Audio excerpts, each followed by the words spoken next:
எளிதாக கிடைக்கும் பொருட்களை வைத்து அறிவியல் பாடங்களை கற்றுக் கொடுக்கும் முயற்சியில் கல்வித்துறை இறங்கியிருக்கிறது. இது எளிமையாக புரிந்து கொள்ளும் வகையில் இருப்பதாக மாணவர்கள் கூறுகின்றனர். அரசு தொடக்கப் பள்ளிகளில் 3 முதல் 5ஆம் வகுப்பு வரை பயிலும் மாணவர்களின் அறிவியல் திறனை மேம்படுத்த உள்ளூர் வளங்களை பயன்படுத்தி கற்பித்தல் முறை அறிமுகம் செய்யப்பட்டுள்ளது. அதன்படி அந்தந்த பகுதிகளில் காணப்படும் தாவரங்கள், கிடைக்கக்கூடிய பொருட்கள் ஆகியவற்றை கொண்டு அறிவியல் கற்பிக்கப்படுகிறது.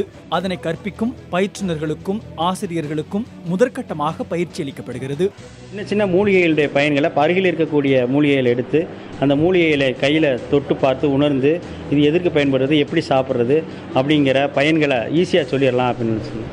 இது பெரிய பெரிய லேப் வச்சு பெரிய அளவில் சொல்லித்தரணும் அப்படின்னு நினச்சிட்டு இருந்தோம். ஆனால் இப்போ இந்த பயிற்சியின் மூலமாக ரொம்ப எளிமையாக எப்படி உள்ளூர் வளங்களை எப்படி பயன்படுத்தி கொண்டு வரலாம். இல்லை நம்ம லேபில் போய் எல்லாத்தையும் பண்ணி காமிச்சிக்கிட்டு இருந்தோம். இப்போ உனக்கு ஈஸியாக உன்னை சுற்றி உள்ள பொருட்களை வச்சே எப்படி நீ ஒவ்வொன்றுக்கும் கண்டுபிடிக்கணும். இப்போ காற்றுக்கு எடை உண்டு அப்படின்னு சொன்னால் அவனையே கூட ஒரு குச்சி, ஒரு பலூன் 2 அவனையே ஊத சொல்லி கூட, அவனையே கட்ட சொல்லி கூட அவனையே கண்டுபிடிச்சிருவோம். அதில் ஏதாவது குறை நிறை இருந்தால் நம்ம சொல்லிக் கொடுக்கலாம். இந்த பயிற்சி முறைக்கு தேனி மாவட்டத்தில் நல்ல வரவேற்பு கிடைத்துள்ளது. அங்கு அதிகம் கிடைக்கும் செடிகளை பறித்து வரச் செய்து அதன் பயன்பாடுகள், மருத்துவ குணங்கள் உள்ளிட்டவை குறித்து மாணவர்களுக்கு விளக்கம் அளிக்கப்படுகிறது. பயிற்சியின் மூலமாக மாணவர்களுக்கு அறிவியல் பாட கருத்துக்களோடு தொடர்புடைய செயல்பாடுகளை செய்து நேரடியாக உற்று நோக்கி அறிவியல் பாட கருத்துக்களை மிக நன்றாக புரிந்து கொள்வதற்கு வழிவகுக்கக்கூடிய வகையில் இந்த பயிற்சி அமைந்திருக்கு.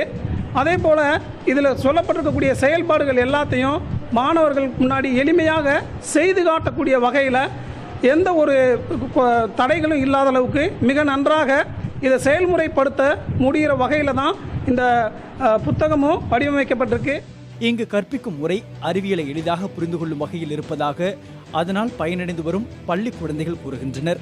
இதன் மூலம் பல்வேறு விஷயங்களை அறிந்து கொண்டதாகவும் அவர்கள் கூறுகின்றனர். நான் ரோட்டில் போகும்போது தான் நிறைய செடிகள், கொடிகள் எல்லாம் பார்த்துருக்கேன். ஆனால் அதோட பேர் தெரியும், அதனுடைய பயன்கள் எனக்கு தெரியாது. இப்போ டீச்சர் கிளாஸில் நடத்துனதுக்கப்புறம் அதோட பேர் தெரியும், பயன்களும் தெரியும். நான் மண்ணெண்ணையும் தண்ணியும் ஒரே நினச்சேன். ஆனால் மண்ணெண்ணெயை விட தண்ணி அதிகமாக இருக்குது. ஆனால் டீச்சர் சொல்லி நான் கற்றுக்கிட்டேன். காற்றுக்கு எடை உண்டு என்பதை புத்தகத்தின் வாயிலாக கற்றுத்தராமல் செயல்முறை விளக்கமாக கற்பிக்கப்படுகிறது. அதன்படி ஒரு பலூனில் குறைவாகவும் மற்றொன்றில் அதிகமாகவும் காற்று நிரப்பி அவற்றை தராசு போன்று செய்து கற்றுத்தரப்படுகிறது. இந்த முறை பள்ளி குழந்தைகளுக்கு அறிவியல் மீதான ஆர்வத்தை தூண்ட உதவும் என்பது ஆசிரியர்களின் கருத்தாகும். புதிய தலைமுறைக்காக செய்தியாளர் பாலாஜி.